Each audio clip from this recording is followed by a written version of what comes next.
Okay, so Matthew, it's you and me, and we're gonna just kind of reflect on what happened. Dude. Hey, Harim, what's going on? I'm good. It's all right. I got lost. Oh no, I know it's tough. There's parking on the side road now. I can show you when I go to my car. Look at them. Look at them guns. I don't know. What is that? I do a little something here and there. Yeah. There you go. You two came? Yeah, it was just us and Us three now. Yeah, us three now. Something happened though. Something happened is very interesting. So I want you to. What's the big thing that they're obsessed with? Words. Yes. We had a very interesting discovery today. They're obsessed about his words during the campaign. Yeah, what Trump says. Which proves that he's a hateful man and created an atmosphere. And they're holding him to the words that he said. And I said, like the Muslim ban. They said, yes, the Muslim ban. And it wasn't a Muslim ban. It wasn't even a Muslim ban. But it's not even the point. They're so irrational. Okay. The point is, I said Trump stood with 50 Arab nations, and they gave him very high honors and accolades, and he united them to fight against global terrorism. Okay? And now, but you're talking, saying he's anti-Muslim, and yet after that, how? Okay, don't you see the problem with your obsession with the words in the campaign? Aren't actions more important? They were like, well, okay, actions do count, but his words. I said, and I finally asked one guy, this is great, and he was honest. Today? Yes, just now, a guy standing right here.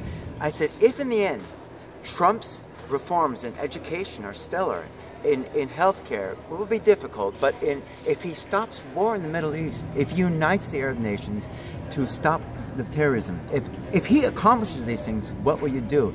And even this wacko liberal professor says, I'd support Trump then. Wow. I couldn't believe it. And even the other professor we spoke to, and I was surprised. Yeah. I said, but then you're holding a sign that says resist. Shouldn't you be telling your students to find candidates they like? How about engage? Engage in the process, the legal process. You know, we have been, and not just insulted, we've been attacked, we've been assaulted. Yes. Physically, and by friends of yours. Well, we don't advocate that violence. I said, are you disavowing that violence? You're telling them to resist, and some of the resistance is going to extremes, and I don't hear you disavowing that. What's up with that? You told him that? Absolutely. Great. And he says, in the end, in 4 or 8 years, if he can do what he says, I'll support Trump. I couldn't believe it. In the end. Well, in the meantime, he ain't going to help him. He's not going to do much to help him. He's going to hurt him. But the words, their obsession with words, you know, and they put up this resistance of these words. And we're only 150 days in, okay? And we got 1,500 days. So he's looking at 1/10. I believe his actions are going to prove substantial, even with all the sabotage from all sides. And he's cleaning, yeah. $350 billion coming into our country from the Arab countries. Yes. And that's just the beginning.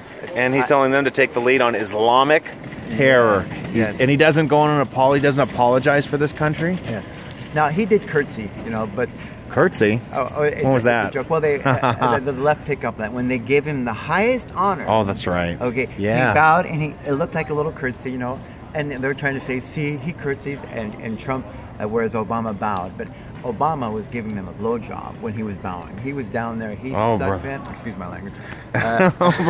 Whereas Trump acknowledged them, you know, giving him the highest honor. And someone talk about Melania and Ivanka. Beautiful. And how did they? So what was something very significant about They're giving $100 million to her empowerment of women. Can you imagine these Arab countries helping women? $100 million. And I just wanted to mention, you know, on a symbolic gesture, Melania and Ivanka would not wear a hijab. That's right. And they shouldn't have to. And that should have been, probably was an insult in a way, yet came these beautiful Western women with class, style, and honor. Yes. And speaking about women's rights, can you imagine in those countries to see these women being empowered and getting $100 million, and we got to make sure that they find out about this, that their women, cloistered women in their homes, find out about what these Western women have done to liberate them, and done in a peaceful way without war, and in a beautiful way, and class, style, and charm. That's leadership. Yep. That's what we need. That's the kind of leadership, and those are the actions.